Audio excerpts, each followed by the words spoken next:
You're the only person on Earth that followed Steve Jobs and Elon Musk for years and years. So, what did you learn?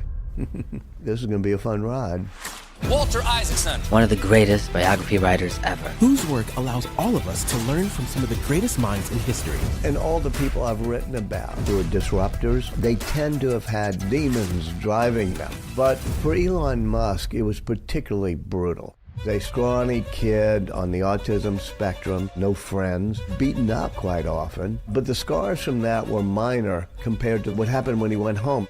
It took traveling around with Elon for 2 years, morning, noon, and night, before I could get him to open up about his father. And then it started coming out. Everything from his hard wiring to a psychologically abusive father helped make somebody who's addicted to drama. He was at Twitter headquarters. He decides they should get rid of one of the server farms. And the engineers say, we can't do it. He fires them. And then Christmas Eve, Elon forces his way into the server facility with a set of wire cutters and cuts the cable to the server. It drove the teams crazy, but it drove them to do things they didn't think they could do. Because Musk spends 80% of his hardcore mental energy on... But is he happy? How did Steve Jobs change you? When he was dying, I was in his backyard with him, and he says, I regret. Imagine that you could follow Steve Jobs and Elon Musk for years and years and years and years. Imagine what you would learn. Imagine what you would see. Imagine the value that you would take from that experience of following two of the greatest world-shifting entrepreneurs that have ever lived. Well, the man that sits in front of me today was given that privilege.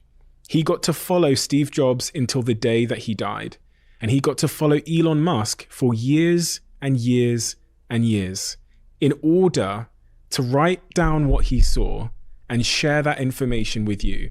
If you've ever wondered what it takes to be a genius, what it takes to change the world, what the cost is, the sacrifice, how to make decisions, how to think, and how and what motivates these world-changing entrepreneurs, in the next hour and a half, you find out.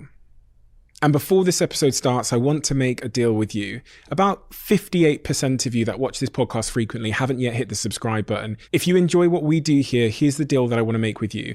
If you hit that subscribe button, I promise you that we will keep making this show better in every single way. And we have huge plans to turn this into more of a documentary style conversation where we work incredibly hard to bring in footage of the things we're talking about to give you greater context and greater meaning. So if you hit the subscribe button, I promise you that we will deliver an even greater version of this show. I hope you choose to come along on this journey. Enjoy this episode.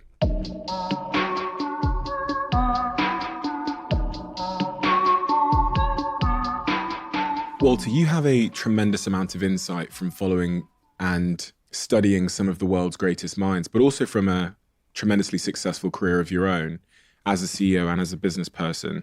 For anybody that doesn't know, who are the individuals that you've been able to follow and study and had unique exclusive access to? It was mainly Steve Jobs who brought us into the digital revolution with everything from friendly computers to 1,000 songs in our pocket. And I spent about 2 years at his side doing a biography of him. And then Jennifer Doudna, who I think brought us into the life sciences revolution because she and her colleagues helped invent CRISPR, this tool that can edit our own DNA, which is like, whoa, that's transformative. And so I spent a lot of time at her Berkeley lab and learning how to edit human genes. And then after that, the next logical choice seemed to be Elon Musk, bringing us into the era of space travel, electric vehicles, artificial intelligence. And surprisingly, when I talked to him, he had read a couple of my books. I said, I just want to do this not based on 5 or 10 interviews, but based on staying by your side for 2 years, watching you morning, noon, and night whenever I want. And he went, okay. And then I said, but by the way, I'm not going to show you the book in advance. You get no control over it. And he went, okay. And I thought, all right, this is going to be a fun ride. Were you surprised? I was a little bit surprised, but if you know Musk, he has sort of a little superhero complex, and he thinks of himself playing big roles on the world stage, and he loves to be transparent. And I kind of suspected he would want to have this. There was a mutual friend who helped broker the deal, and the friend said, he wants a biography. I think he sees himself in the same trajectory as a Steve Jobs or a Jennifer Doudna. And why did you want to do it? I wanted to do somebody who was taking us back into the era of space travel, because I'm old enough to be one of those geeks who remember the countdown of 10, 9, 8, and you hold your breath, and they'd launch from Cape Canaveral. Also, I believe very much sustainable energy is important to the planet, which means not just electric vehicles, but solar roofs and power walls and the things he's doing. I also tend to think that he's a great engineer. He understands physical engineering. He doesn't understand human emotions very well, which is why he was better off with Tesla and SpaceX and not buying Twitter. But I wanted to understand the pioneering work that was being done. He's the only person who can get astronauts from the U.S. into orbit. NASA can no longer do it. Boeing can't do it. So how come? How did he make those rockets work? And with Steve Jobs, what was the access that you were given to him? Oh, I stayed in his guest house right in his backyard for off and on for a couple of years. It wasn't quite the access I got to Elon Musk. With Steve Jobs, it might be 1 week every couple of months I'd spend with him. With Musk, it was 3 or 4 weeks per month sometimes. Steve Jobs was interesting, but he was mainly interested in the beautiful design and conceptualizing of products. And so we'd spend a lot of time in Johnny Ive's wonderful design studio at Apple headquarters, where Steve would spend the afternoon, hour after hour, walking around, even looking at things like the European plug for a charger and how it was going to be different from the American plug, but how curved. He just cared about God being in the details of each design. Musk cares a lot more about executing the design through manufacturing and assembly lines. Musk spends about 80% of his hardcore mental energy designing the machines that make the machines. In other words, the Raptor engines or the battery cells or the Teslas. And so a lot of the time I spent with him was on assembly lines. When I sit here with CEOs or successful people, I always start with their childhood, because I think it provides an important context as to the people that they are. It's almost like their childhood. You're like a biographer. It begins in childhood. Yeah. Well, I mean, you're the king of biography, so I had no idea that that's where it's meant to start. It just seems like the most obvious place, because it's the foundation of people, and those fingerprints seem to remain on them as adults. When you look at Elon's childhood, do you spot things that are the reason he is the man he is today? Absolutely. But let me step back and talk about almost all the people I've written about who are disruptors. They tend to have had childhoods in which they were misfits. Starting with Leonardo da Vinci, who I wrote about. He grew up in a small village. He was left-handed, illegitimate. His father doesn't legitimate him. He was gay. He was distracted. And so he has demons driving him as he runs away from the village of Vinci to go to Florence. And you can go all the way through Albert Einstein growing up Jewish in Germany, Steve Jobs having...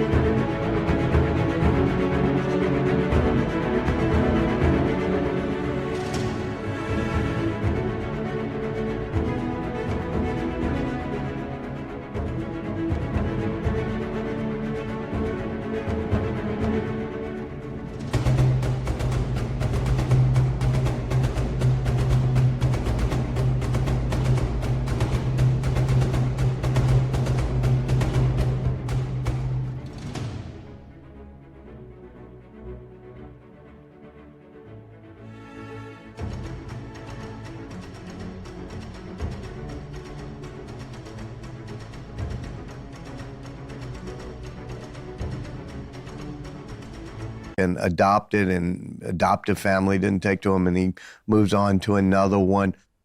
For Elon Musk, it was particularly brutal. He grew up in South Africa as a scrawny kid on the autism spectrum, so he had no social input-output skills. He was no friends, and he was beaten up quite often.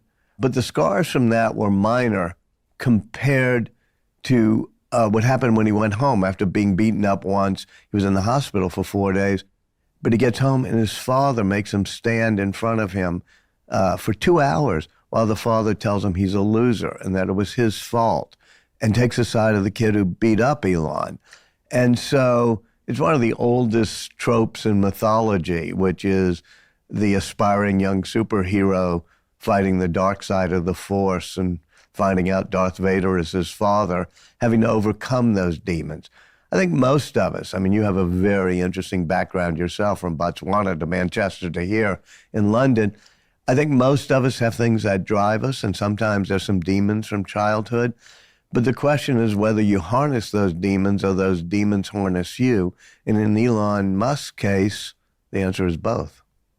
Do you find that that's nearly always the case, that those demons create both your, as Tim Grover said to me, Tim Grover was the coach for Michael Jordan, Kobe, and he speaks to everybody having a dark side and a light side, and they have a two-way relationship with each other. They typically come from the same place. So he'd speak to Michael Jordan's greatness coming from the same place that his dark side came from. And you've just described the entire theme of the Elon Musk book, which is darkness and lightness woven together, each coming from the same place, sometimes driving people crazy, sometimes driving them to do things they didn't think they'd be able to do. And you want to take out the dark strands of Elon Musk, the demon mode, as his girlfriend Grimes calls it, where he just truly gets cold and in a very bad place. But if you take out those strands, maybe you don't have Elon Musk at the end, because the dark and the light all come from the same roots. Shakespeare, as usual, said it best. Even the best are molded out of faults. And indeed, that's what you're talking about, whether it's Michael Jordan or Kobe or Elon Musk. What does Elon think of his father? Did you speak to him directly about him? Yes. He doesn't speak to his father anymore, of course, and it's a very brutal relationship. Yeah, but I spoke to his father. You did? Yeah, for quite a long time. And still, he's in contact with me. It took a year of traveling around with Elon Musk before I could get him to open up about his father. And that's why a biography done the way Boswell did with Dr. Johnson, and in a much smaller way I tried to do with Elon Musk or Steve Jobs, is important, because you're not just doing a few interviews. You're just with them day in, day out. And after a year, every now and then I'd say, tell me about your childhood, tell me about your dad. And he'd just stare blankly and be not wanting to speak. And then one day, we're actually on this plane flying to California from Texas. And once again, it was very quiet. Finally said, tell me about your dad. It was about the 20th time I'd asked him. He must have been silent for 2 minutes, 3 minutes. I didn't say a word. And then it started coming out, the stories of childhood. And so, yeah, he's still rattled by the memory of it. His father has had 2 children by a young woman that he had raised as a stepdaughter. And so that really messed up Elon's mind. Elon's father raised a stepdaughter and then had 2 kids with the stepdaughter, yes. And so there's, and he's talked about it. Elon Musk also is an astonishingly good engineer who gave many good things in childhood. He was at times successful, at times less so. Errol is his father. Errol is the father. But he also instilled some of these demons. So it's the most complex relationship. You know, Barack Obama begins one of his memoirs by saying, I think every successful man is either trying to live up to the expectations of his father or live down the sins of his father. And Obama says, in my case, it's both. Well, in Elon's case, it's both. And what did you learn, if anything, from speaking to Elon's father? I learned that he was like a Dr. Jekyll and Mr. Hyde in the Stevenson thing, in the novel. In other words, he could be a brilliant doctor, but then he'd snap into these demon-like modes, and Mr. Hyde, and hardly remember when he would snap back out and became Dr. Jekyll, hardly remember what happened. And that multiple personality was very much what Elon Musk himself says. Yes, I go through these things. Well, guess what? You see that in Elon Musk. Based on what you saw in some of the resilient leaders that you've followed, if your job was to create a really resilient child, what would you do to the child? You know, that's such an interesting question. And those of us who have children in this day and age, I think we can't help but coddling them too much. I watched the way Elon was raised in South Africa, where his father gave him a motorcycle when he was 11 or 12 years old and driving, going around. He would almost free range be that way, Elon would. He could walk or go wherever he wanted, get beaten up, and his parents weren't hovering. Well, likewise, I watch Elon, who has 10 surviving children, and Elon is deeply committed to those children. He's almost obsessed by them. And yet, especially with little X, I don't know if you've seen the 3-year-old kid who is always in the pictures with Elon, like if you see a picture of Elon at the F1. Oh, yeah, he's holding him. He's always holding his.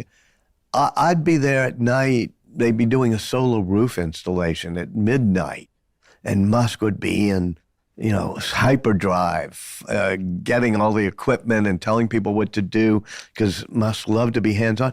And I'd watch little X playing amid the cables and heavy equipment.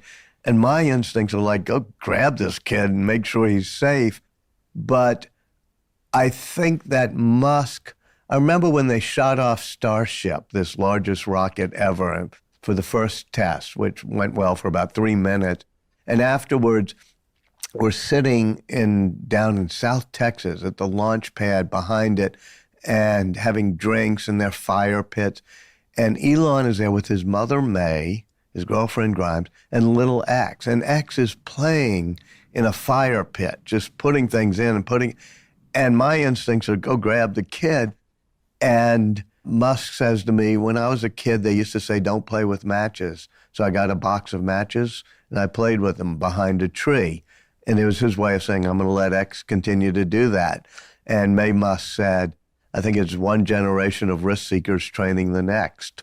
So maybe we should allow our kids to be a little bit more risk-taking as opposed to hovering the way my wife and I do. And I was reading in your book about how when Elon's parents got a divorce when he was young, that meant that Elon's mother, who was taking care of him, had to then go and get a job, which left Elon at home alone. Right. That's what I'm saying. He was pretty much home alone. His mother had 3 jobs at times, and she's a great person, but she wasn't somebody who doted and worried every moment of the day. And so she was often not around and divorced from his father. At one point, Elon, as a very young teenager, decides to move back in with his father, which is psychologically, even now, May Musk says, why did he do that? And Kimball, his brother, says he associates pain with love. And Elon Musk says to me, adversity shaped me. It made me who I am. So there's a part of Elon Musk that loves drama and rushing into the fire. He associates pain with love. From your observations, do you believe that regardless of whether it's healthy or not, we tend to seek out the environment of our childhood when we're older? Because familiarity is almost, sometimes seems to be more important to us than whether it's healthy. That's a brilliant observation, which is, because certainly with Elon Musk, he's almost always trying to recreate the drama, the turmoil of his childhood in apartheid South Africa, seeing people killed and having an psychologically abusive father. And I think we're all different. I'm personally somebody who had a pretty nice childhood. My parents were the sweetest, nicest, smartest people I've ever known. And I grew up in New Orleans and still go back there, still live with about 8 blocks from where I was born and see the kids I went to kindergarten with. And I love going back to that magical, we call it the green trees of our childhood. But it's also why I'm not driven. I'm not as a disruptor the way Jobs and Musk are. I'm a little bit more suited to being amused and watching disruptors. So my role is a little bit more as an observer. You've been both. You've been an observer on this podcast or on TV, but you're also a person in the arena by starting companies. I was in the arena quite a while. I ran CNN during the Gulf War, and it was a pretty intense thing to do.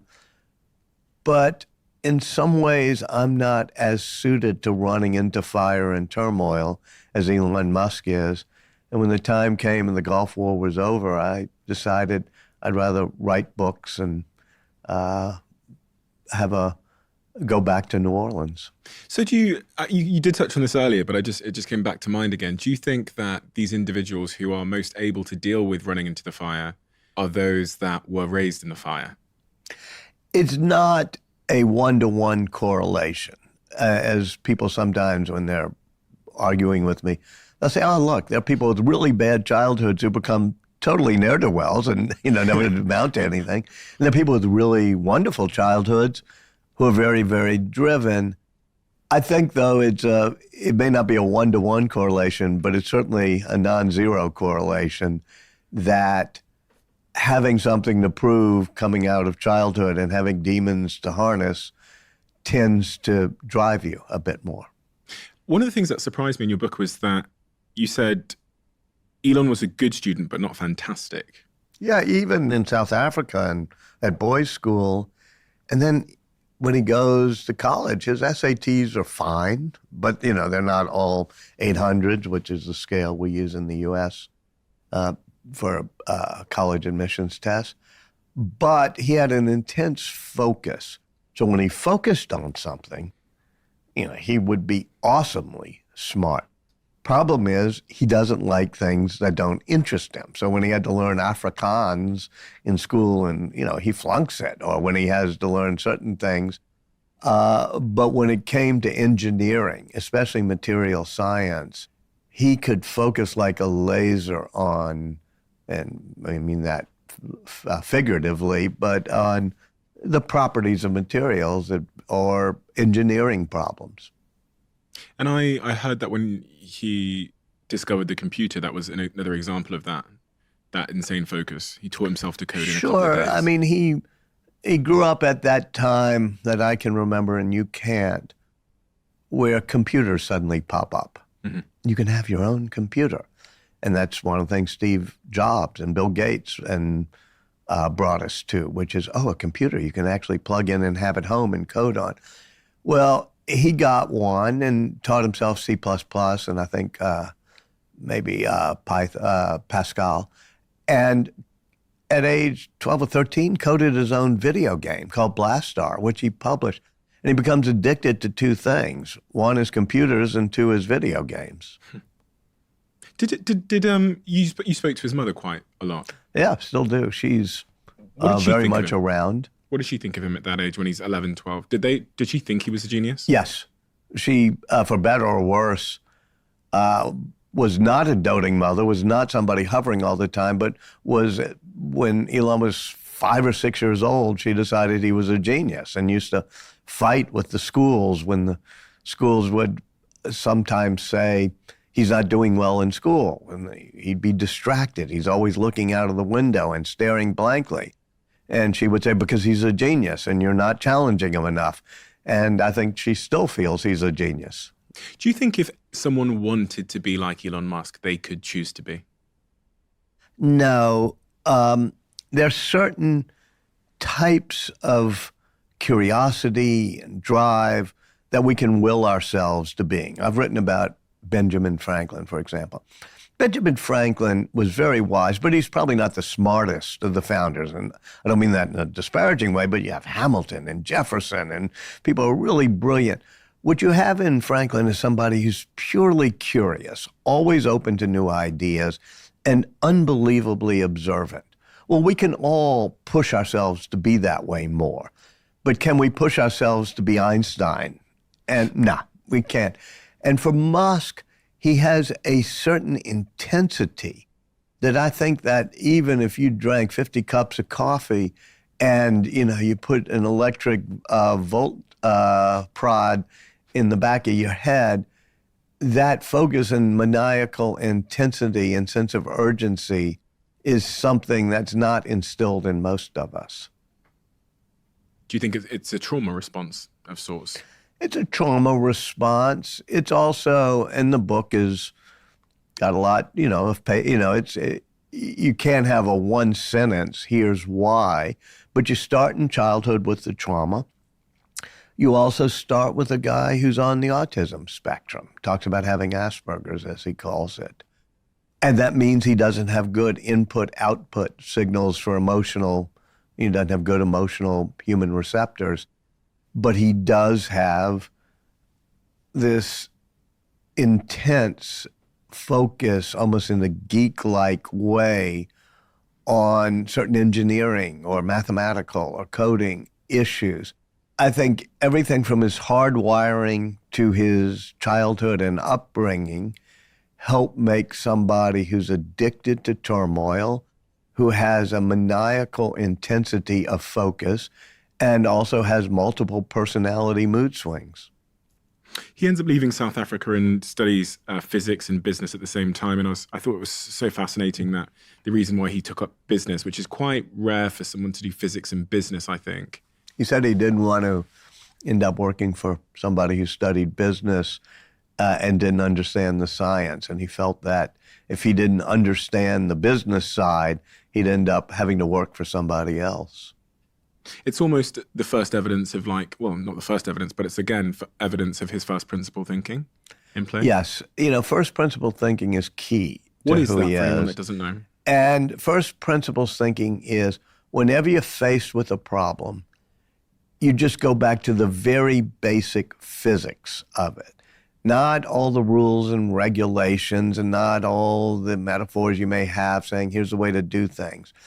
But you first off say there are no rules, there's no regulations, there's no protocols except for the laws of physics. Everything else is just a recommendation. And to give you a concrete example, when he decides that he wants to send people into space as a young guy, at first he goes to Russia to see if he can buy used rockets. And they jack him around. It doesn't work. And on the plane flight home, he says, let me go to first principles thinking.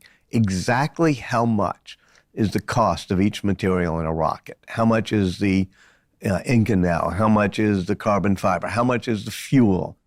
And then how much is the total cost of a rocket compared to the cost of each of the components? And that's first principles thinking, which is, I get it. I know the material cost, but if I can reduce by a factor of 10 the manufacturing cost, then I can make a rocket. And so somebody will tell him, hey, we need to have this patch or this piece of felt in the bottom of a Tesla. And he'd say, tell me what the physics of the principles of physics that make that true are. When he's pursuing first principles, what is he trying to get around and past that frustrates him? Regulations, rules, people who won't take risks. He says that, the U.S. was a nation of risk takers. Whether you came on the Mayflower, or you came across the Rio Grande, or you came from Eastern Europe fleeing oppression, your family took risks. But now we've got more regulators than we have risk takers. We have more referees and people building guardrails and lawyers telling you that's probably not a good idea. Then we have people willing to shoot up a rocket. And I think by going back to first principles, he wants to be able to not only calculate risk, but take risk more than most people would. Was Steve Jobs the same in that regard? Steve Jobs was not focused on hardware engineering in the same way. Wozniak was his partner. But yes, Jobs had a particular phrase, very famous now, which was think different. And when Steve Jobs went back to Apple after his, sort of like Sam Altman, come and go, come and go. It took Steve Jobs a decade, not a weekend, to do it. He wrote an ad for Apple, and it had pictures of Einstein and other disruptive intellectuals. And it said, here's to the crazy ones, the misfits, the rebels, the round pegs in the square hole, the ones who think different. And then it ends by saying, because the people who are crazy enough to think they can change the world are the ones who do. And that was Steve Jobs' way of thinking, and it also describes Elon Musk.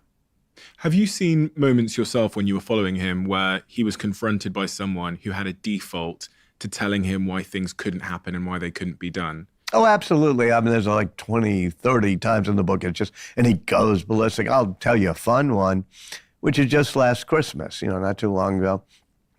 He was at Twitter headquarters, and he looks at all the engineering things, and they have 3 server farms, one in Portland, one in Sacramento, and one, I think, in Atlanta. And he does the calculus in his head, and he said, we don't really need 3 different redundant server farms. And the engineers say, well, yes, we do, because we need backups and we need caching or whatever. And he says, no, you're not going back to first principles thinking. If you look at this, anyway, he decides they should get rid of the servers in Sacramento. Well, they say, fine, but that'll take 6 months and he said, no, you can do it in 6 weeks. And the engineers, and I'm sitting there in the meeting, and he's getting really dark, and they don't know how to deal with him because this is like a month after he took over Twitter, so they don't know this dude. And they're saying, well, no, I'm sorry, Elon, we can't do it. And he'd say, you can do it in 6 weeks. And by the end of the meeting, he said, you can do it in 6 days. He gets really dark. And he decides he's going to fire them. But it's December 23rd. So it's like 2 days before Christmas. He does fire them. But the next day, Christmas Eve, he's flying from San Francisco to Austin, Texas to go home for Christmas. He's with 2 young cousins on the plane who are engineers. And one of them says, why don't we just take those servers out ourselves? Elon Musk makes a U-turn in his airplane, tells the pilot to go to Sacramento. They were already over Nevada. They land. He rents, there are like 4 of them on the plane. They rent a truck, a sort of what we call a U-Haul truck, a rental truck. And they go to the server facility, and the guard there is like flummoxed. It's Christmas Eve, and they're forcing their way in, and they're looking at the servers. And one of the engineers says, well, we can't take them out because we need engineers to take off these elevated floors, those floor tiles where people say. And Musk turns to his bodyguard and says, do you got a pocket knife? The guy goes, yeah. And he takes a pocket knife and pulls up one of the vents, rips up the floor thing, goes underneath the floor panel with a set of wire cutters that he got from Home Depot and cuts the cable to the servers. And they start moving them out and put them in the U-Haul truck. And this is Musk and by the way, it's typical of Musk because it works fine for a few days. Then you can see the service getting a bit degraded, but then eventually it comes back. And he says, you got to take risks. If you're not sort of causing 20% of the problems from the risks you take, you're not taking enough risks. But there it is, and they got rid of that server farm in Sacramento. What happens to the people that Musk works with when they see that case study, that in that moment, when he presented that they could do it in 6 weeks, and it turns out he was right, that it could be done quicker? Is that what sort of galvanizes the cult? Totally, and about 20 to 30% of the people who work with him can go march through fire with him that way and realize what he can do. But it's why 80% of the people who worked at Twitter when he took it over are gone. But it's tough to work with him. There's another scene in the book where on a late Friday night, he's down in the southern tip of Texas where they have the launch pad for Starbase. And it's a Friday night after 10 p.m., and he looks at the launch pad area and says, why are there only 3 or 4 people working? And this poor guy, Andy Krabs, nice, tall, southern, young engineer, says, well, it's a Friday night and we don't have any launches scheduled. And Musk goes dark on him and says, I want tomorrow 100 people working. I want them to come from California, Florida, get them in here, and we're going to stack this rocket, even though we're not planning to launch anytime soon, but we're going to have what's called a surge. And they fly people in. People are sleeping on the ground, on the floors, to do this surge. And Andy Krebs survives it and does pretty well, but eventually he quits. He says, man, I'm have a kid. I just can't keep going through these things with Elon. And so that's in the book. About 3 weeks ago, I was in Los Angeles and talking about the book, and I see this tall guy I recognize coming up after the speech. It's Andy Krebs. I said, what's happened? He said, well, as you know, I quit, and I came back to Los Angeles, and I got a much easier job. But I decided I'd rather be burned out than bored, and I've asked Elon if I could come back because I don't want to miss working for SpaceX. So interesting. The acquisition of Twitter was a very, think about where it's based and how it was run and all the things we've come to learn about the company and its sort of political leanings. It was very much the antithesis of the Musk approach. You talk Totally. about that in the book. And he had become, over the past 3 or 4 years, he's edged from being what I would call a center-left, somebody who donated to Obama and voted for Biden, to somebody who has become, I think, far too worked up about what he calls the woke mind virus, the progressive mindset that he sees in colleges and in schools. Multiple reasons, which I go through in the book. What's the most important reason? The most personal reason is he had 5 older children, teenagers, surviving. One died in infancy. And the oldest of them was named Xavier, after his favorite character in the X-Men comics.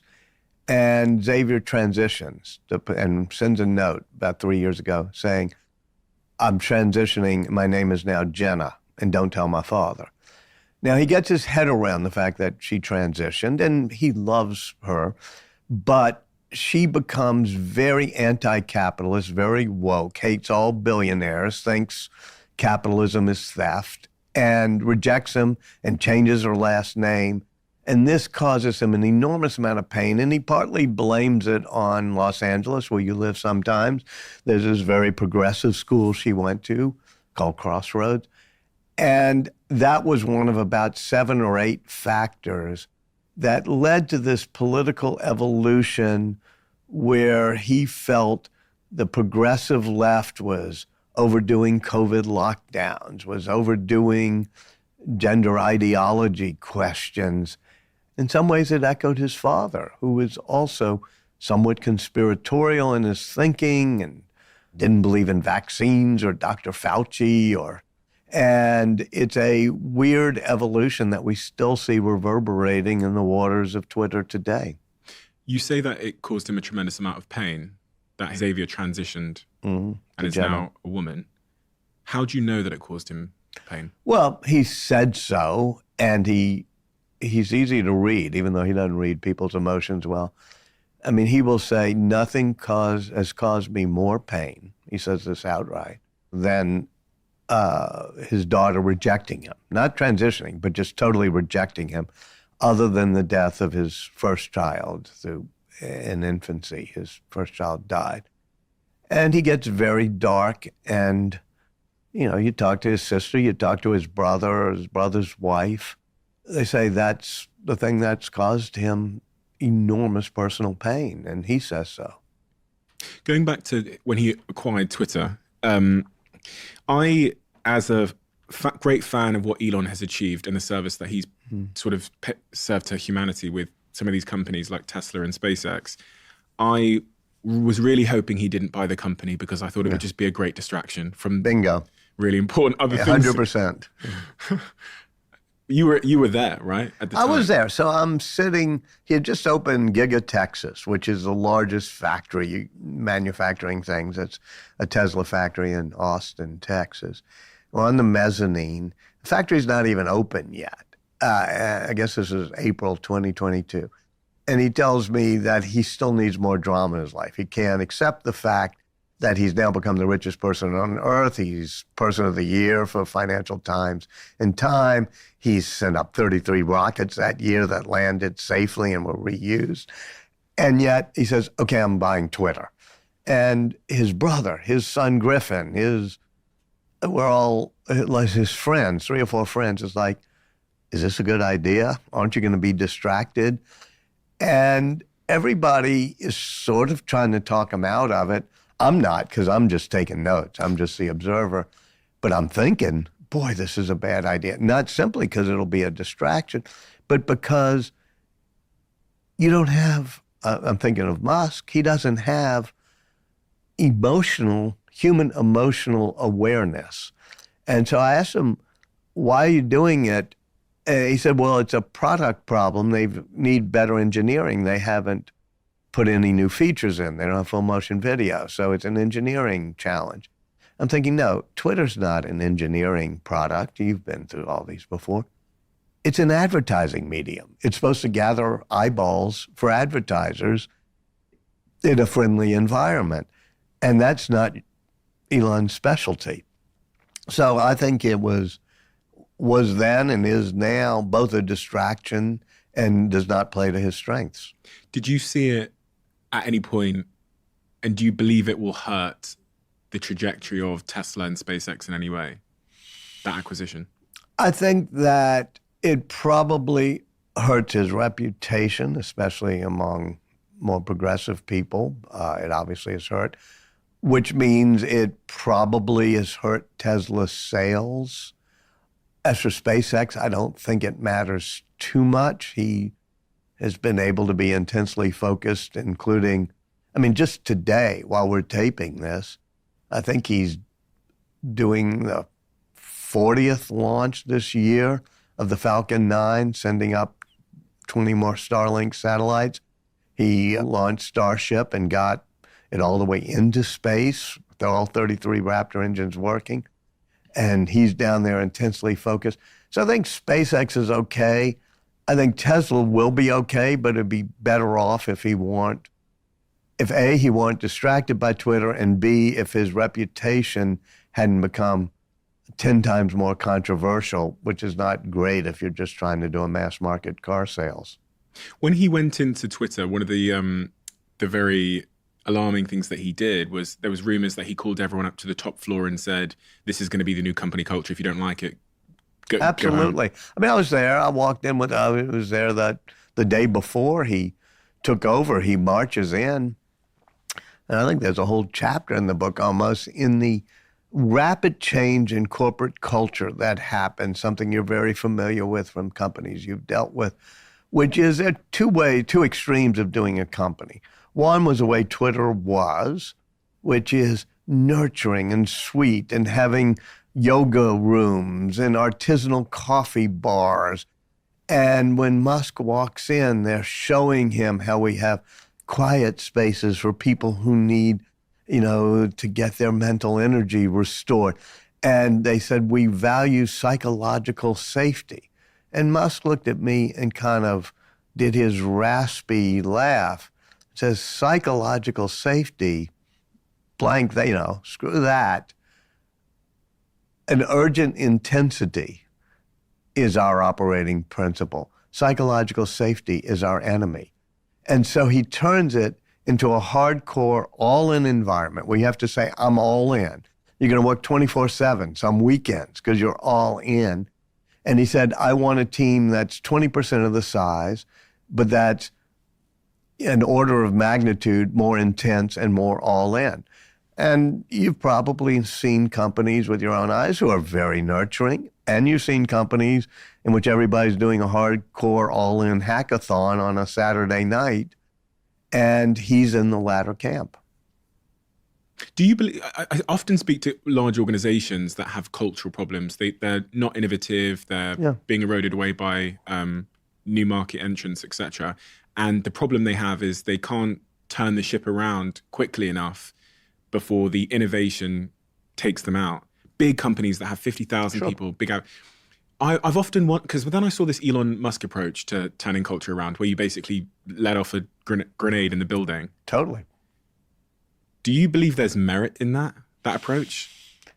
Yes, but I also believe there's a big old downside. And like everything with Elon Musk, including the shooting off of the rockets, you get amazing things happen, but also rubble in the wake and damage in the wake and personal damage. At Tesla, he did that once as a guy, John McNeil in the book, who was president of Tesla. Another couple of people did. They all say it, which is maybe that's the price you have to pay if you want to be this disruptive.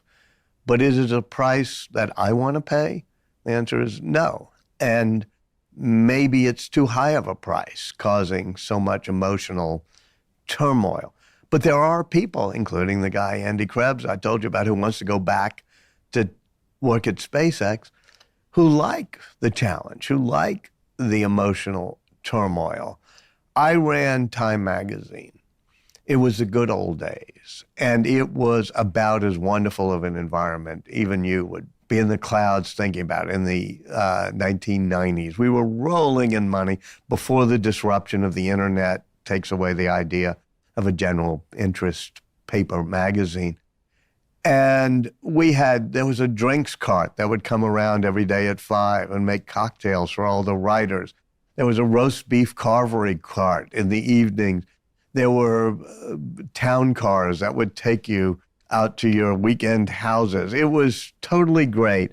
And that environment needed to be disrupted, but it was glorious when it happened. Then I went to CNN. And for a while, the Gulf War, we know exactly what we're doing. But once the Gulf War was over, CNN needed deep disruption, and I was not very good at being a disruptive leader, of firing like Elon Musk could 80% of the people. So sometimes CNN was one of those big old battleships with, as you said, lots of people working there. It probably needed a more disruptive leader than I was. So interesting. So do you think that there's a certain type of cultural approach that suits a certain type of company, especially as we look at the world of AI and robotics and how things are going to be accelerating so quickly in technology? It seems to be the case that companies are going to need to disrupt themselves faster than ever if you believe some of the forecasts about the future that people like Ray Kurzweil posit. Yeah, and not only, it used to be tech companies would have to be disruptive, but now if you're an insurance company, if you're a law firm, if you're a bank, the disruption is going to happen. If you're a healthcare company. So yeah, we're going to have to be disruptive. That doesn't necessarily mean an all-in intense hackathon, work all weekend culture is necessary. I think it's great to have corporate cultures in both sides. It's like return to work after COVID. I'm not sure there's exactly one answer. There's some companies that say, you know what? Remote working gets us really good people who can do better things. And there are other people who say, no, I got to have my people back in the office. I think it's good to experiment, or not just experiment, but to have alternatives. Some people work better in some environments, some in others. And you could also ask the question not just about corporate environments, but about corporate leaders, which is what you discuss most of the time. Some corporate leaders have got to be, Steve Jobs like, or Bill Gates in the early days of Microsoft, or Bezos in the early days of Amazon, or Musk, basically assholes at times. And but then some corporate leaders like Jennifer Doudna, or even a Ben Franklin, lead by being collaborative and inspiring and nice. And I think the advice any CEO needs is the oldest piece of advice on this planet, maybe, for humans, which is on the Oracle of Delphi Arch, which is just know thyself. And you got to know, here's my approach, and here's where I feel most comfortable. Interesting, because I was just about to ask you which approach you think is generally more effective, but... For me, I couldn't do the all-in jerk, the asshole-like approach. And there were times I needed to do that. And Steve Jobs would say to me, it's why you were never quite as good. But I also think that... He would say that to you? Yeah, he would say, he called it velvet gloves. I guess a metaphor. He said, people like yourself, when you ran companies, you had velvet gloves on and you were always trying to make people feel comfortable. He said, for me, I got to make them feel uncomfortable. I have to make them feel challenged. I don't have the luxury. I don't have the luxury of tolerating B players and coddling them. So I know what type I am, but I think at times you can create a very creative place where people feel very comfortable and it allows great creativity to flourish. But I think you have to sometimes say, we got to be hardcore here. We're being challenged. I would also say it's not just about the leader. It's about the leadership team. If you're going to make a good company, you have to make the right team. And when I ran CNN in Time, I realized maybe I was a little bit too velvet gloved, as Steve Jobs would say. But I made sure in my leadership team, there were people who had iron fists and could take Intel, a great company when it was founded, and leadership team. You had to have Andy Grove, you had to have Bob Noyce, who was the nicest, friendliest CEO ever. He put his desk in the middle of the room and just loved, people. You had to have somebody like Gordon Moore of Moore's Law, who was a visionary. But they have to bring in Andy Grove, who is really tough and gets the microchips out the door. And so every leadership team needs to have the hammer as well as the inspiring nice guy. Both Steve Jobs and Elon Musk, what was their view on being liked as a leader? Both of them told me that could be a failing, that could be a weakness, which is if you try too hard to be liked, you're not going to be disruptive enough. And Musk even said empathy and collegiality can be your enemy. And Jobs told me, you think you're very empathetic and you care about other people's feelings, but sometimes you take it too far and you do it out of vanity. You want people to like you. You care too much about whether the people working with you love you. And he said, that's not the way to create a disruptive organization. Do you agree with him? Yeah, I agree. I think I ran Time Magazine just fine. We can ask other people, but with CNN, I sat there worrying about, I won't name names, but these anchors on CNN who truly were problematic, and yet I wanted them all to like me, and I was probably not tough enough. But I also finally got to the know thyself, which is, all right, this is not the job for me because I'm better off trying to inspire teams that are friendly and collegial. The way Jennifer Doudna, the heroine of my book, The Code Breaker, the one who helped invent CRISPR technology, in her lab and in her companies, if they're going to hire somebody new, even a graduate student to be in, working with the pipettes and the test tubes, they make sure the whole team meets that person. And then they all discuss, will this person fit in well? Whereas, and that's a culture that I can relate to. But an Elon Musk says, no. I remember him yelling at some of his finance people who were friendly with some of the engineers and said, no, collegiality is your enemy. You do not want them to like you. You're there to challenge them. If they like you too much, you're not doing your job. But do Elon's employees like him?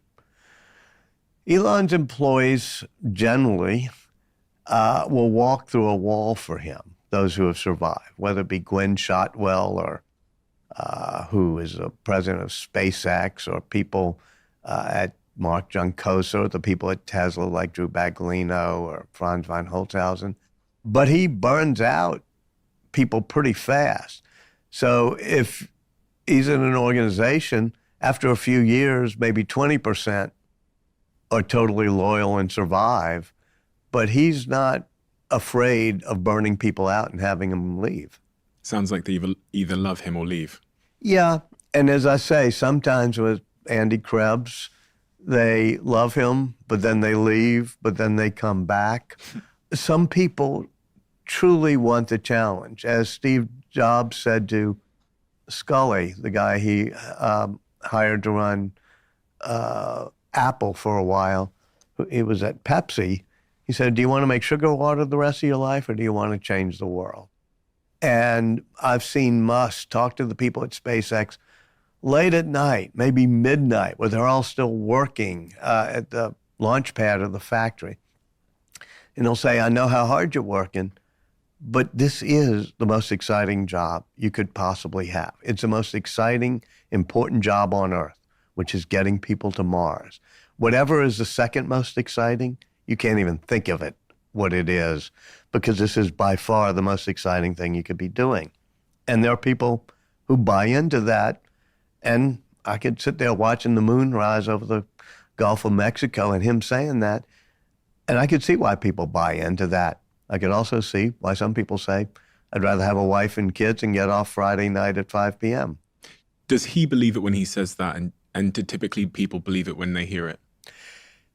When he first said to me that he had 3 missions, to get humanity to Mars, to have sustainable energy on this planet, and to make robots safe, I thought it was a type of pontification you do on podcasts like this one, or pep talks for your team. But then I'd hear him say it over and over again. And I'd hear him say it almost to himself as he walked around and saw something bad. And he said, we'll never get to Mars. We'll never get... And almost staring into the distance sometimes, he said, we've got to get to Mars. And we've got to... If we don't do this, we'll never get humanity to Mars. We'll never get the world to electric vehicles.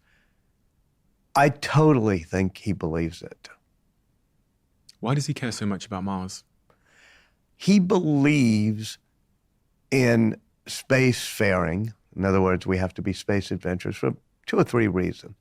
One is he believes that human consciousness is rare and maybe unique. That nowhere else in the universe do we know that there's consciousness.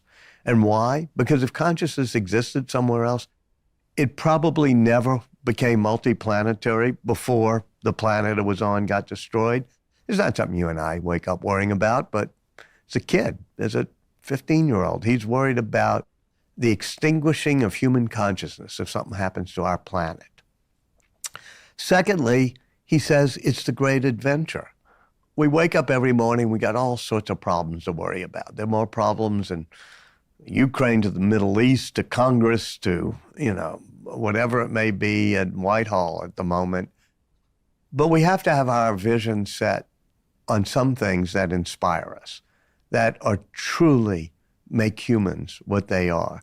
And there's nothing more inspiring than the notion of being an adventurer, of going to new frontiers. And the greatest new frontier is space. So I think those are the reasons. It's not because he wants to make money. If you decide you want to be the richest person on Earth, step one isn't start a rocket company. So I think he believes in the mission. And do you think that he's at all scared that he might not get there in his lifetime? Yeah, I think that he wakes up all the time calculating that he's 50, 2 or 3 years old, that maybe he's got 30 years. Not that he necessarily wants to go to Mars, but he wants a mission to Mars. And he believes it'll be within 10 years. But he's always wrong by 2 or 3 times, like how fast self-driving will come to be, how fast the Cybertruck will be made, how fast we'll get to Mars. I think in 30 years, there will be missions to Mars. I think in 10 years, it's unlikely. And I think that's the spread that he's worried about. As someone like Elon that thinks in terms of first principles, when he's doing those calculations about how long he's got left to live and the development of SpaceX and rockets and trying to figure out if he'll get there in his lifetime, does he not then look at his health and go, well, one way to extend the amount of time I have on Earth is to really obsess about my health? From everything I've read, he doesn't seem particularly interested in his health. Now, he makes fun of his tech bros who are sitting there with longevity plans of how they're going to live to be much longer. And no, he does not care enough about his health. He's overweight now. For a while, a year ago, he decided to go on an intermittent fasting diet, and also was using whatever those drugs are called, the diet. The weight loss drugs. Yeah, those weight loss drugs. And I remember being with him one morning. He could only have one meal a day because of this. And we went to something called the Palo Alto Creamery, I think it's called, some diner, and Little X was with us. And Musk ordered a double bacon cheeseburger with sweet potato fries and an Oreo chocolate chip milkshake and said, okay, it's my one meal of the day. And I'm thinking, I'm not a diet expert, but this does not seem like the healthiest way to either lose weight or remain healthy. Does that seem like a bit of a contradiction to you in some respects? That He's nuts. He's crazy. I mean, and yeah, but he's not. I mean, I look at, say, Sam Altman.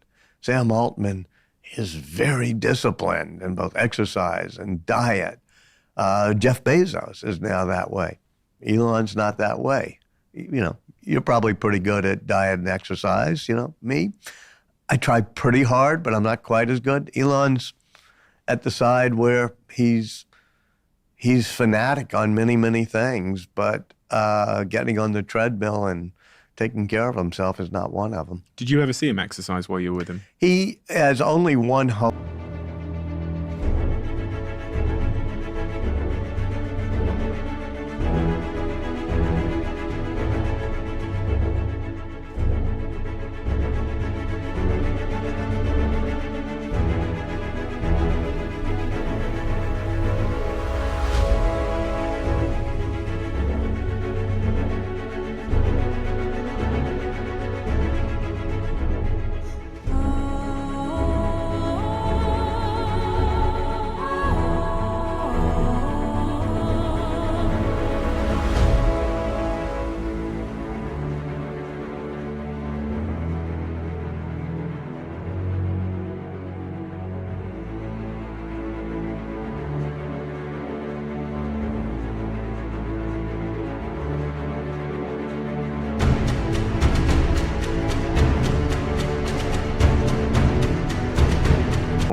Because when his daughter transitioned and became very anti-capitalist, he thought that if selling all 5 of his pretty nice homes, he would just live very frugally, and that would please her, which didn't work.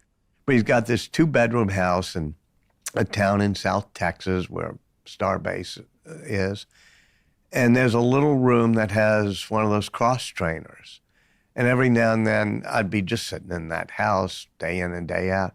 He'd say, maybe I should use that more. I don't use it that much.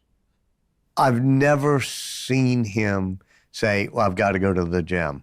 He doesn't meditate, do yoga, swim, or do things that would both clear your mind and relax your body. How would you characterize his mental health? Incredibly mercurial. What does that mean? Means that it goes through multiple phases, personalities. And there will be times when he's perfectly cheerful, inspiring, sometimes funny, sometimes focused on engineering.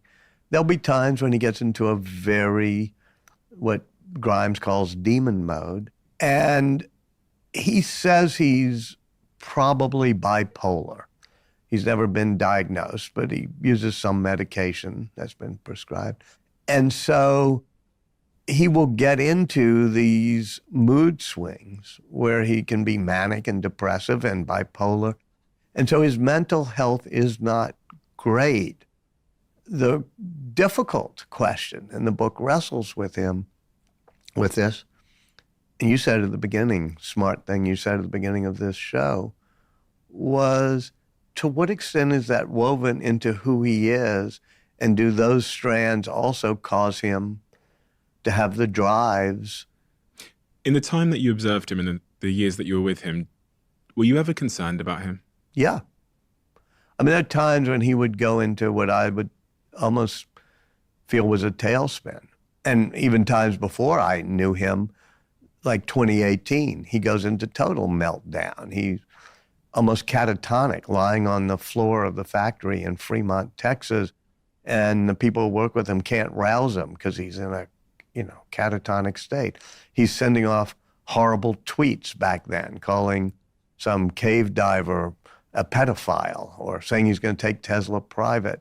And you see that recur every now and then. Even this past month, he hasn't been, as far as I know, in any bad catatonic state, but he'll get into a dark mood late at night and do tweets that are conspiratorial and dark and self-destructive.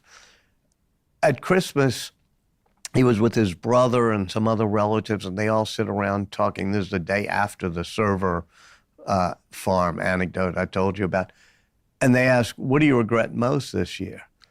And he says, I regret the fact that every now and then I start shooting myself in the foot or stabbing myself in the thigh, that he gets into these periods. With all these great leaders, there's a word you use throughout, which is the word team. The definition of the word company is group of people. How do they go about hiring great people? With Musk, he says that you always look first for the right attitude. Skills, knowledge, they can all be acquired. But a change in attitude requires a brain transplant. So you make sure they have an all-in, hardcore attitude. Early on, first few years of SpaceX and Tesla, he interviewed everybody that they were hiring. He's built a good team, but an unstable one. People come and go more often. But there are people like Gwen Shotwell, who for more than 20 years has helped run SpaceX, and Mark Juncosa, who's been probably the chief technology officer there. Likewise, you have a pretty stable team at Tesla. Steve Jobs was a specialist at building teams. When he was dying, I was in his backyard with him, and I asked him, what's the best product you ever made? And I thought he'd say the iPhone or maybe the Mac. He said, well, building those products is hard, but what's really important is building a team that will continue to build products. So the best thing I did was the team at Apple. And that's the Johnny Ive, Phil Schiller, Eddie Q, Tim Cook team. Musk is not as much of a superstar building teams, but he does get hardcore, dedicated leaders to work for him. And do they both think that the team is the most important thing, hiring great people? I would say that Jobs definitely thought that. I think Musk, if you ask him, would say he thinks that. But one of the things he hasn't done perfectly is if he left Tesla, there's Tom Zhu, there's Drew Baglino, there's some people, but it's not as if he has a big team in place as easily. He's a little bit more the total boss, and he'll not try to run everything, but he'll focus maniacally on specific things. And he does not, I guess the best way to say it is he doesn't delegate authority as easily as I think other leaders do. On the flip side of that, his maniacal intensity to detail means that, unlike Boeing, he knows how to get rockets into orbit. What are the principles of success or leadership that both Steve and Elon share? First of all, a passion. Musk had a passion for beauty, and even the beauty of the parts unseen. I remember when I was first working with Steve Jobs, he had the same. Steve would take me around the backyard of his house where he grew up in a small tract home in California, and there was a fence, and he made me look at the back of the fence, which faced scrubland. He said, my dad said we had to make the back of the fence just as beautiful as the front of the fence. And Steve said to his father, why? Nobody will see it. Nobody will know. And he said, yes, but you will know. If you have a passion for perfection, you care even about the beauty of the parts unseen. And so both Steve Jobs and Elon Musk cared more about details than your average CEO. They cared, in Jobs' case, how the chips on the circuit board in the original Macintosh looked and whether the circuit board itself was beautiful, even though nobody would ever see it. It was in a sealed case. And Musk, the night the Twitter board accepted his offer, he spends 2 hours in the tiny town in South Texas going over a valve in the Raptor engines under Starship and why it was leaking, and there was a methane leak, and just became involved in the details. And both of them felt that if you have a passion and intensity on the details, the rest will follow more easily. What was their approach to, kind of linked to that, their approach to experimentation? It's something that I'm absolutely obsessed with, conducting as many experiments as we possibly can in the shortest amount of time we can to get information back.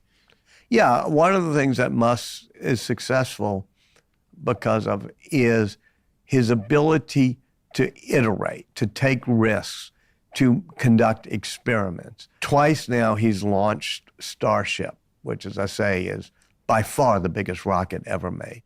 And both times you saw stories the next day saying, Musk launches rocket, it explodes. Well, he thinks both those were a success because he says if you're not failing 20% of the time, you're not risking enough. And so each of those are attempts to figure out, to take a risk, shoot something off and see what goes wrong, and then to fix it. If you have a risk-averse culture like NASA or Boeing or Lockheed or others, you're not experimenting enough.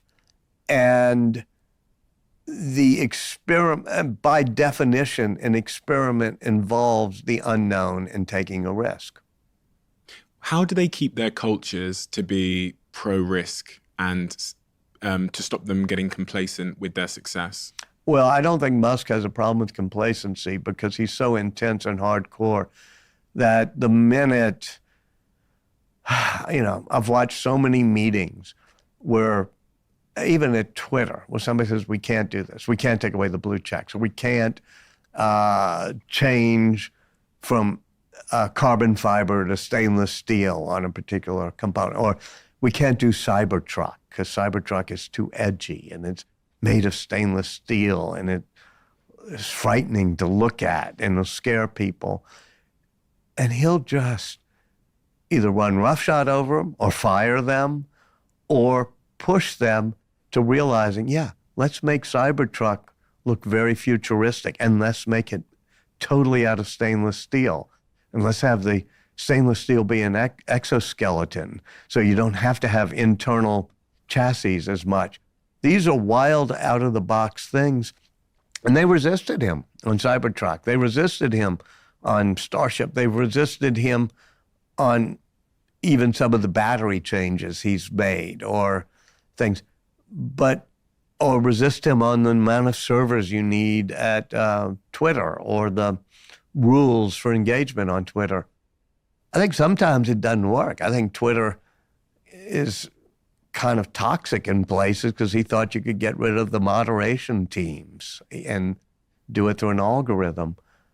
But he pushes things, 80% of which succeed.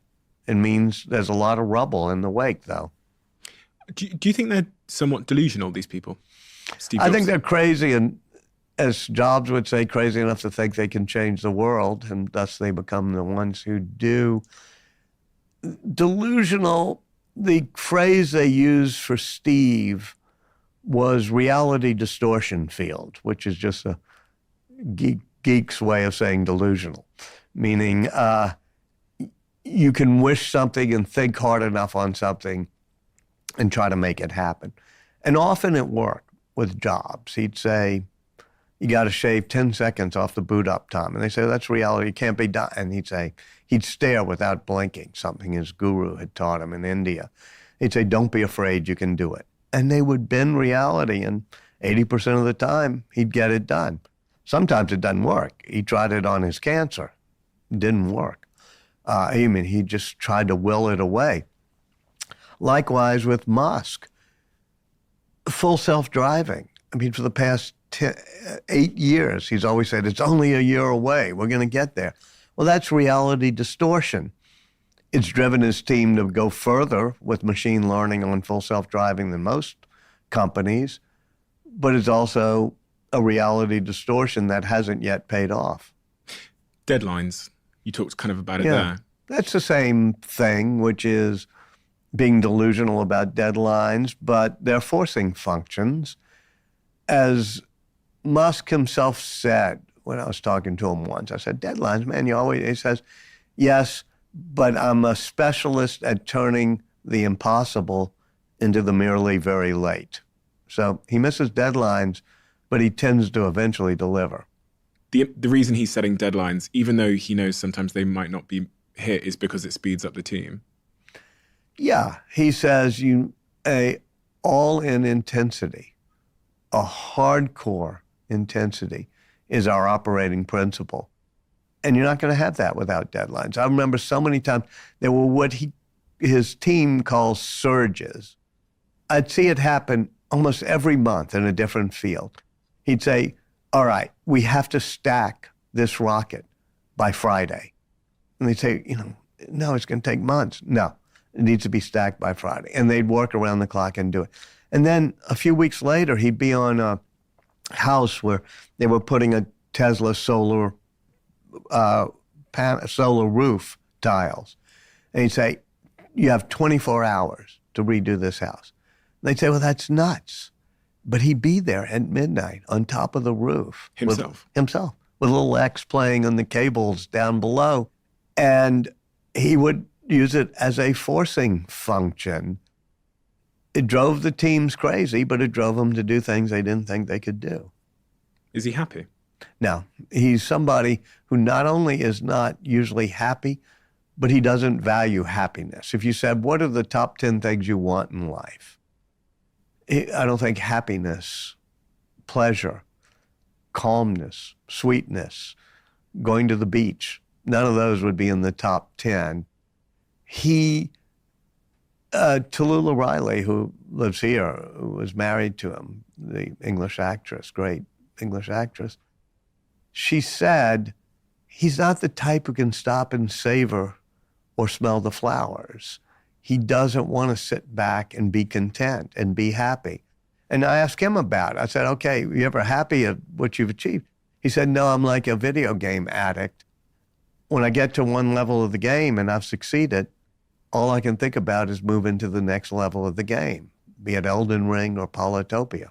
Is that common amongst the great leaders that you've studied? No, it was definitely true of Steve Jobs, who, having built the great computers, suddenly says, I want 1,000 songs in my pocket. And then when he has the iPod, it's so successful, and all he does is worry about the fact that something bad could happen. And he says, well, what if people, the brain-dead people who make cell phones, realize they can put music on cell phones? Then we'd be out of business. So he starts working on the iPhone, and the iPod team says, well, that's going to cannibalize us. That's going to hurt our business. He said, we have to be able to cannibalize ourselves, or other people will eat us for lunch. And likewise, Musk is always pushing for the next thing as opposed to happiness. Is that true of everybody? No, I mean, Jeff Bezos has the biggest yacht you can imagine and more vacation homes, and he's happier, I think. I mean, he likes to savor his success. It's also true that his space company, Blue Origin, hasn't yet gotten anybody into orbit. I don't know if there's a particular trade-off there, but I know Musk would say, yeah, I could be on a yacht somewhere, but that's not what I want. Do you think Jeff and Steve, do you think Elon likes Jeff? I think they're competitors, and there's 2 chapters in the book called Bezos and Musk, where they compete for a pad at Cape Canaveral, the storied pad 39A, where they get into big disputes and lawsuits over satellite levels.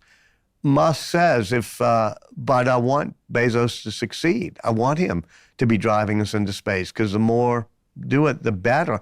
I wish he would get out of his hot tub and off his yacht more often so that Blue Origin can be more successful. So that's not exactly a compliment. They don't hang out together. But I know that Musk respects Bezos. Bezos once tried to patent the concept of a self-landing, a booster rocket that could land upright and be reused, which Musk was already working on.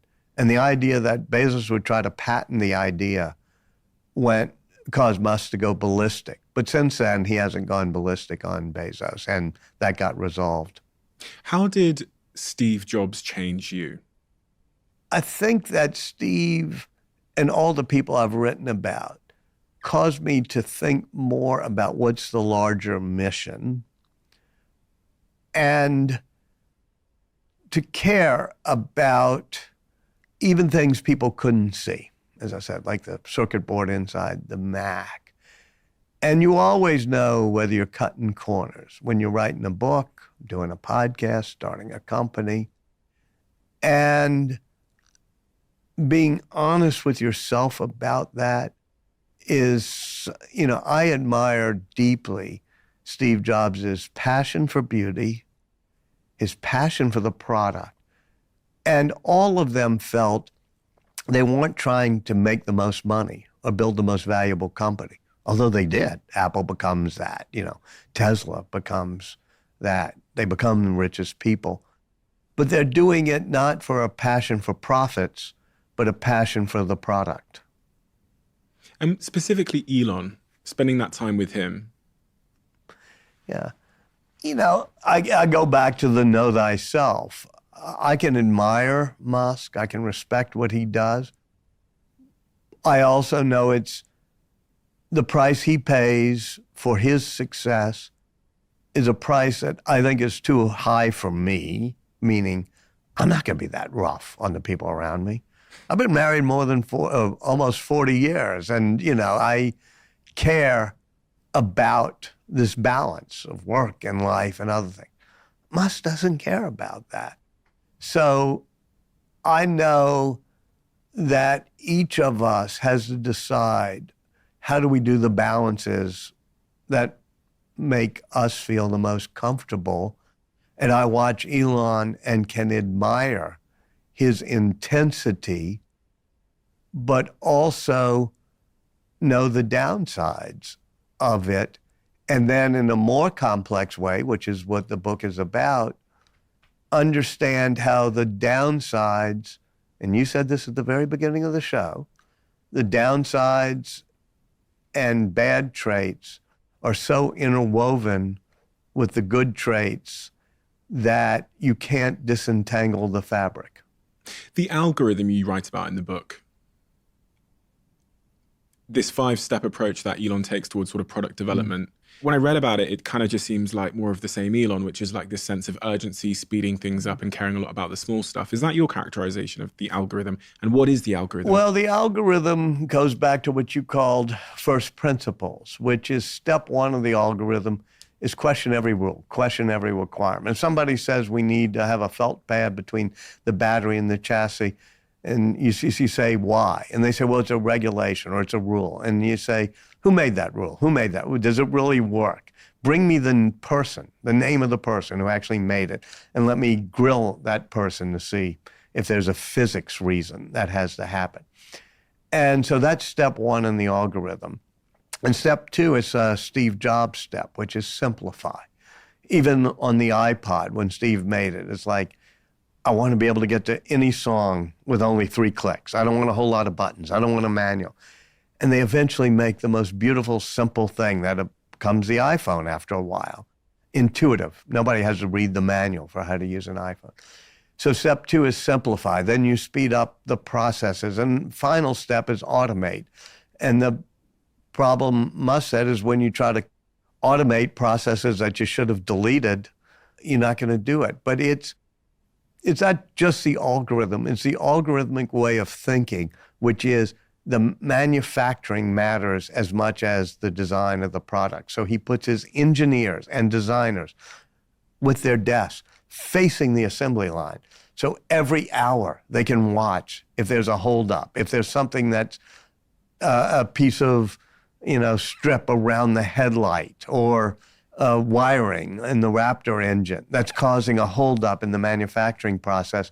The engineers and designers can see it every hour, which is why he doesn't do what most automakers now do, which is send something off and outsource all the manufacturing. He's got to watch it happen. And he makes people write their name on the parts of the rocket that they're responsible for. Yeah, and you gotta, it's like, who's in charge of this valve, and who's in charge of the cost of this valve, and who's going to get this valve to be cost down by 80%. And if you don't think you can do it, your name is on that mission, then step aside. You know, we're not going to tolerate people who can't be on the mission. A quick word on Huel. As you know, they're a sponsor of this podcast, and I'm an investor in the company. It is finally here, 3 years of work from Huel to try and make a snack bar that is nutritionally complete. As of the recording of this episode, they finally released these bars that are high in protein, 27 vitamins and minerals, and just 2 grams of sugar. The impossible has been done. And it tastes so goddamn good. Often these snack bars, these like high protein snack bars, taste like you're eating Play-Doh or cardboard or something. It's so hard to make one that is nutritionally complete and that tastes good. And ladies and gentlemen, here we have it. I'm going to put the link in the description to get your bar below. Try it out and tag me and let me know exactly how you get on, because it's so nice to finally have a bar that is nutritionally complete and that actually doesn't taste like cardboard and that tastes delicious. The impossible has been accomplished. You mentioned your own family and your own relationships. Last question is about Elon's love life. You know, Elon loves drama and turmoil, right? That's from childhood. He associates it with childhood and love. And whether it's at Twitter or at SpaceX or Tesla, he's always surging and wants drama. Well, for better or worse, I would say for worse, his emotional, personal love life tends to be that way. He likes drama and fighting and intensity in his relationships. Of the people he's been with, most have had this fiery intensity to them, from his first wife, Justine, all the way through Amber Heard, who I think's legendary in the intensity, shall we say, of the relationships, and to some extent Grimes. Now, there have been a couple of exceptions, one of whom I mentioned is Tallulah Riley, whom he was married to, English actress, and she's great and loving and calm and was a calming influence and was the best thing to happen to him, in my opinion, when it came to romance. But he always valued the intensity, and she rightly knew herself and said, this is amazing, and I really love everything happening, but this is not who I am. I want to be back in a more calm environment. And eventually she leaves and comes back to England. So with his own children, his lovers, his wives, there is the same intensity that's baked into everything he does. But he seems to have a longing to be with somebody. He seems to be... He's always afraid of being alone. He said that he was so lonely as a child that his biggest fear is being alone. He always loves having one of his children. I mean, down at the rocket launch, there's Griffin, there's X. He has a child who's autistic and, needs a minder generally. I mean, enough so that he's still a very wise teenager, and even asks things like, why doesn't the future look like the future dad, which is one of the things that spurs Elon into making Cybertruck so futuristic. So he always likes having some of his children around him. He always likes having a companion, but that doesn't mean he likes calmness. So interesting. We have a closing tradition on this podcast where the last guest leaves a question for the next guest, not knowing who they're going to be leaving the question for. And the question that's been left for you. With all you know about the nature of what it is to live a happy, successful life, what do you think is the single most important characteristic to be happy and or to be successful? Knowing your mission and knowing yourself. Maybe that's two things, but It took me a while to know myself, meaning what I was good at as a leader and what I didn't want to be good at. But also I know the mission that I'm trying to do in life. And it's not getting humanity to Mars. It's not the grandest of all missions. But I think if you know yourself and what you value, then the happiness follows. And what is your mission? My mission is that there's certain things that inspire us, that make us aim higher and make us better. And as a journalist, as a writer, and now as a biographer and historian, I like to tell the stories about people who moved us, who rippled the surface of history. And from those lessons, we all, in a smaller way, can be on a journey that's not just about ourselves. When I speak to my college students, there's always graduation speakers that say, follow your passion. And I say, no, it's not about your stupid little passion. It's about connecting your passion to something higher than yourself. So figure out what that mission is for you. And I do it through storytelling.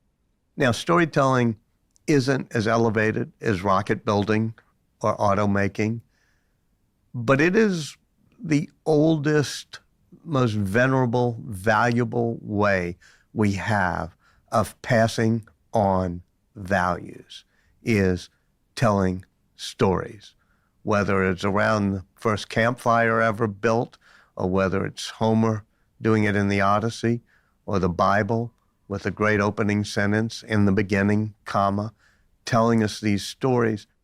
I think there's a role in society for storytellers that try to make us better. Well, you have very much taken on that role in a remarkable way. I very rarely pre-order or pre-save books ever. Yeah. But based on the books you've written previously, this was one of the books that I bought on both audiobook and both physically. And it far exceeded my expectations because of the depth and detail you go into these people. This is not a surface level from a distance audit or analysis or deconstruction of these individuals. It is as if you are living in their mind and writing from the place of their mind. And for someone like me, who I think of myself at the start of my career that wants to do great things, knowing everything about these individuals that you've covered allows me to pick and choose elements that will get me closer towards my own version of happiness and success. And I think know thyself is such an important thing when you read these books, because you have to assemble the parts of an Elon or a Steve Jobs or a Jennifer and take from them to complete your own little jigsaw piece. And we're all our own individual shapes. There'll probably never be a book ever that comes close to the detail and depth of insight and understanding and storytelling, which is so unbelievably captivating, as this one that's written on Elon Musk. So it's a must read for everybody, regardless of what discipline or pursuit you're in. I think it's just an absolute fascinating read about trauma, about humanity, about humans, and about what it takes to reach the very top. So Walter, thank you for the service to humanity that you've done by the work that you do. It's a huge honor to get to meet you today. Wow, it's a huge honor to get to meet you, and an actual pleasure too. Thank you. Quick one, I discovered a product which has changed my life called 8 Sleep. This product, 8 Sleep, which are a sponsor of this podcast, has been a revelation in my life because the 8 Sleep pod cover, which is basically a fitted sheet that goes over your mattress, controls the temperature of your bed throughout the night, and it follows nature's natural rhythm. It starts cool, gets colder while you go into different phases of sleep, and then heats up slightly as you wake up in the morning, which is effectively guiding you to have a deeper, more restorative sleep. I genuinely think of all the things that we would include in health and fitness, I think sleep now is the most important factor. The thing that I'm thinking about most often every single day. When I wake up in the morning, the first thing I do is I check my sleep, and I use that information to determine how to proceed in that day, how hard to work out, how many meetings to have, what I need to cancel, what time I need to get to bed. So to celebrate them being a new podcast sponsor, I always want to get a discount for you guys, and I've got one. Go to 8sleep.com, which is EIGHT sleep.com patreon.com/Stephen. And if you do that, you'll save $150 on the pod cover that I have on my bed, the one I'm talking about. Grab your pod cover, send me a DM, and let me know how you get on. Do you need a podcast to listen to next? We've discovered that people who liked this episode also tend to absolutely love another recent episode we've done. So I've linked that episode in the description below. I know you'll enjoy it.